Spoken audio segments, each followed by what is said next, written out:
اعوذ باللہ من الشیطان الرجیم بسم اللہ الرحمن الرحیم الم تر الی الذین نہوا عن النجوى ثم یعودون لما نہوا عنہ ویتناجون بالاسم والعدوان ومعصیۃ الرسول واذا جاؤوک حیوک بما لم یحییک بہ اللہ ویقولون فی انفسہم لولا یعذبنا اللہ بما نقول حسبهم جہنم یصلونها فبئس المصیر۔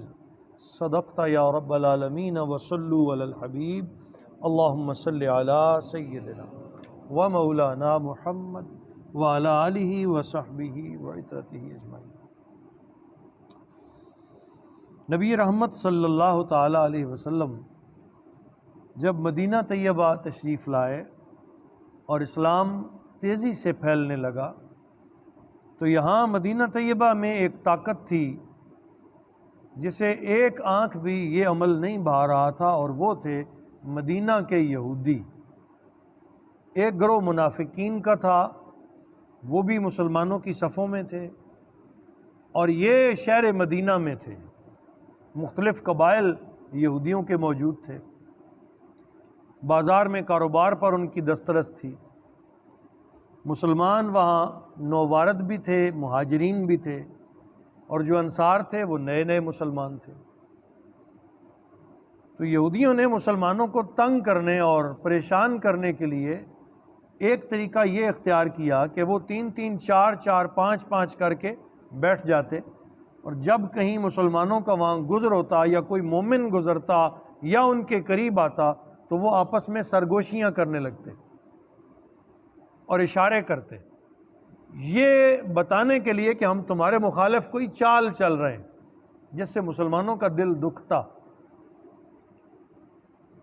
حضور نبی کریم صلی اللہ تعالی علیہ وسلم کی بارگاہ میں صحابہ کرام شکایت لے کر آئے۔ حضور نے یہودیوں کے سرداران کو بلایا اور بلا کر ایسی حرکتوں سے منع کیا کہ اگر ہم نے یہاں اکٹھے رہنا ہے تو تم یہ عادتیں چھوڑ دو، جب ہم تمہارے بارے میں ایسی کوئی حرکت نہیں کرتے تو تمہارے لوگوں کو بھی ہمارے خلاف ایسی کوئی حرکت نہیں کرنی چاہیے۔ باوجود منع کرنے کے انہوں نے اپنی اس روش کو جاری رکھا، وہ ایسا ہی کرتے رہے تاکہ اللہ کریم کی طرف سے قرآن عظیم میں اس کا جواب آیا اور مسلمانوں کو تسلی دی گئی۔ وہ آیت نمبر 8-9 دونوں میں بیان ہوا ہے۔ فرمایا الم تر الی الذین، کیا تم نے نہیں دیکھا ان لوگوں کی طرف اے میرے حبیب نہوا عن النجوی، جن کو اسلام کے خلاف نجوہ کہتے ہیں، سرگوشی کو، اسلام کے خلاف کانا پھوسی کرنے، سرگوشی کرنے سے منع کیا گیا تھا، روکا گیا تھا، آپ نے بلا کر انہیں روکا تھا، منع کیا تھا۔ ثم یعودون لما نہوا عنہ، پھر دوبارہ وہ وہی حرکتیں کرتے ہیں جس سے انہیں روکا گیا ہے۔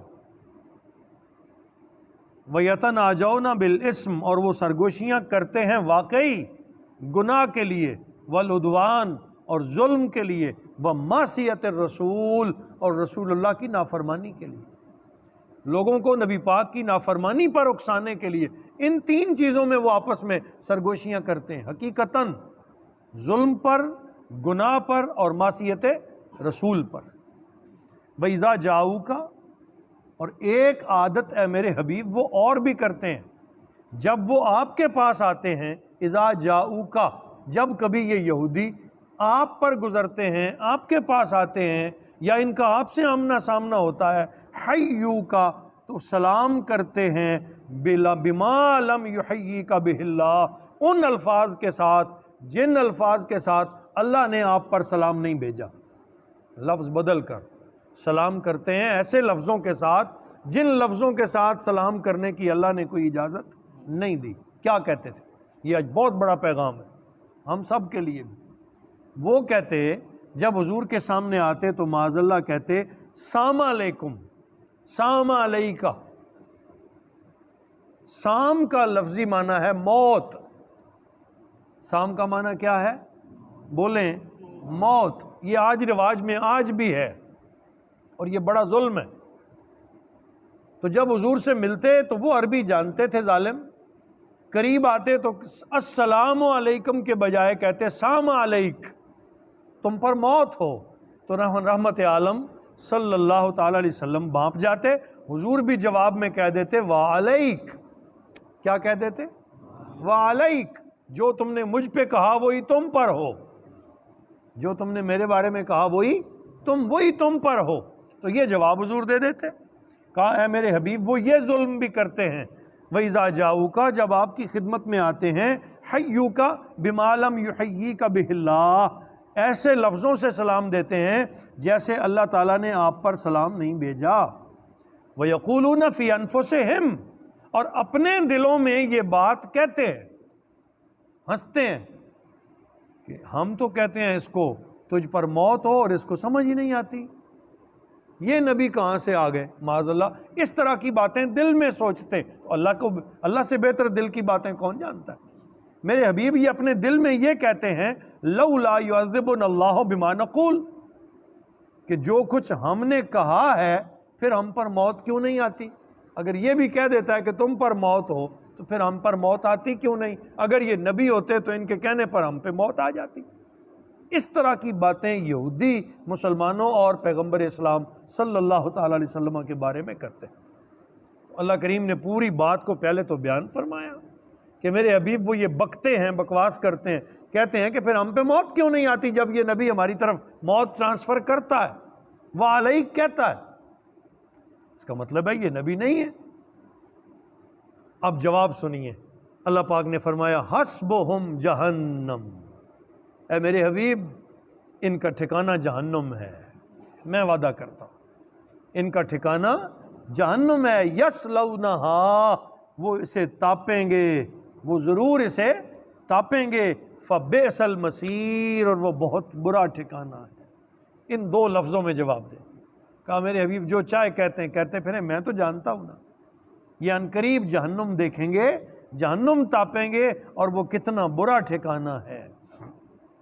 یا ایھا الذین آمنوا، اب ایمان والوں کی طرف مخاطب ہو کے اب ہم سب کے لیے بات ہو رہی، سنیے گا، اے ایمان والو، اذا تناجیتم، جب تمہیں کوئی خفیہ مشورہ کرنا پڑے، کوئی سرگوشی کرنی پڑے، ہوتا ہے نا آپس میں بھی کبھی کبھی دل میں ایک دوسرے سے باتیں کرنی پڑتی ہیں، لوگوں سے چھپ کے کرنی پڑتی، تو کہا کیسی کیسی کیا کرو۔